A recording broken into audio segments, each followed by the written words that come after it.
নমস্কার বন্ধুরা, welcome to Rupa's food story channel. রূপার ফুড স্টোরি চ্যানেলে আপনাদের জানাই অনেক অনেক স্বাগত। আজকে বানাবো গাজরের হালুয়া। শীতকালে গাজরের হালুয়া খেতে কিন্তু দারুণ লাগে। এর জন্য আমি এখানে নিয়ে নিয়েছি 500 গ্রাম মতন গাজর। গাজরটাকে আগে থেকে ভালো করে ধুয়ে খোসা ছাড়িয়ে নিয়েছি। গাজরের হালুয়া বানাতে আমার লাগছে, আমি এখানে নিয়েছি 500 গ্রাম মতন গরুর দুধ, 300 গ্রাম চিনি, 2 টেবিল চামচ ঘি, 10-12টা কাজু বাদাম, নিয়েছি 4টি এলাচ, আর নিচ্ছি গুঁড়ো দুধ 100 গ্রাম। আমি এবার একটা গ্রেটার দিয়ে ভালো করে গাজরটাকে গ্রেট করে নেব। এভাবে আমি সমস্ত গাজরটাকে গ্রেট করে নিয়েছি।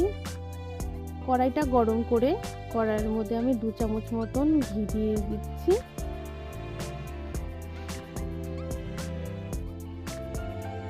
ঘি দিয়ে ভালো করে গরম করে নেব। এবার আমি আগে থেকে গ্রেট করে রাখা গাজরগুলো কড়াইয়ের মধ্যে দিয়ে দেব। সমস্ত গাজরগুলো আমি কড়াইয়ের মধ্যে দিয়ে দিচ্ছি। এবার আমি নেড়ে চেড়ে হালকা হালকা একটু ভেজে নেব গাজরটাকে। খুব বেশি ভাজবো না, হালকা করে একটু ভেজে নেব যাতে গাজরের কাঁচা গন্ধটা দূর হয়ে যায়। এবার আমি এখানে গুঁড়ো দুধ অ্যাড করে দিচ্ছি। আপনারা চাইলে নাও দিতে পারেন। গুঁড়ো দুধটা দিলে খেতে কিন্তু খুবই সুস্বাদু হবে। আর গুঁড়ো দুধ দিয়ে নাড়ার সময় অবশ্যই গ্যাসের ফ্লেমটা লো করে রাখবেন।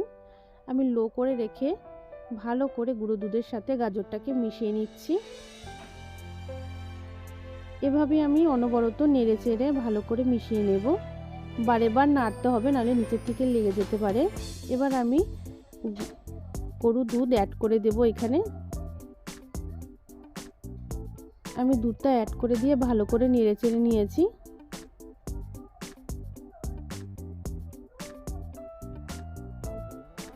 ভালো করে মিশিয়ে নেব গাজরের সাথে দুধটাকে। এবার এর মধ্যে দিয়ে দিয়েছি কাজু বাদাম। আপনারা চাইলে কিশমিশও এখানে দিতে পারেন, তবে আমি কাজু বাদাম অ্যাড করেছি।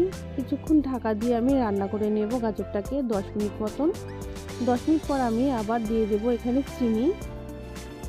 আমি এখানে চিনি দিয়ে ভালো করে আবার নেড়ে চেড়ে নেব গাজরের হালুয়াটাকে।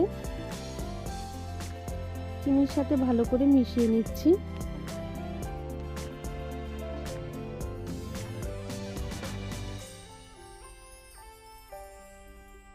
আবারও ঢাকা দিয়ে 10 মিনিটের মতন রান্না করে নেব। ঢাকা খুলে নেব, নিয়ে ভালো করে নেড়ে নেব গাজরের হালুয়াটাকে। আমি এই হালুয়াটা খেতে কিন্তু খুবই সুস্বাদু হয়। অবশ্যই কিন্তু আপনারা এই রেসিপিটা বাড়িতে ট্রাই করে দেখবেন। অনেকে ভাবেন হয়তো গাজরের হালুয়া কেমন লাগবে খেতে, না সত্যি খুব সুস্বাদু হয়। গাজরের হালুয়াটা আমার প্রায় হয়ে গেছে। আমি এখানে এলাচের গুঁড়ো দিয়ে দিলাম। এলাচ গুঁড়ো দিয়ে ভালো করে আবার গাজরের হালুয়াটাকে মিশিয়ে নিচ্ছি। কেউ চাইলে একটু ঝোল রাখতে পারেন, তবে আমি এইভাবেই রান্না করে নিয়েছি একটু শুকনো শুকনো করে। এটা খেতে আরও বেশি টেস্টি হবে। ভালো করে নেড়ে চেড়ে নিলাম আমি। রেডি হয়ে গেছে আমাদের গাজরের হালুয়াটা। আমি এবার এই গাজরের হালুয়াটা আপনাদের সার্ভ করে দেখাবো।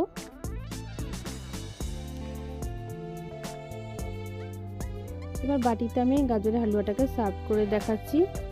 কত সুন্দর কালার হয়েছে, আর গন্ধটাও কিন্তু দারুণ হয়েছে। খেতে কিন্তু খুবই সুস্বাদু হবে আমার এই গাজরের হালুয়াটা। আপনারা কিন্তু অবশ্যই বাড়িতে ট্রাই করবেন। যদি আমার এই রেসিপিটা ভালো লাগে অবশ্যই লাইক করো, শেয়ার করো এবং পাশে থাকা বেল আইকনটা প্রেস করে দিও, যাতে নতুন নতুন ভিডিও সবার আগে তোমাদের কাছে পৌঁছে যায়। আর আমার চ্যানেলে যদি তোমরা নতুন হয়ে থাকো অবশ্যই চ্যানেলটাকে সাবস্ক্রাইব করে নিও। অবশ্যই তোমরা সবাই খুব ভালো থেকো এবং সুস্থ থেকো। বাই।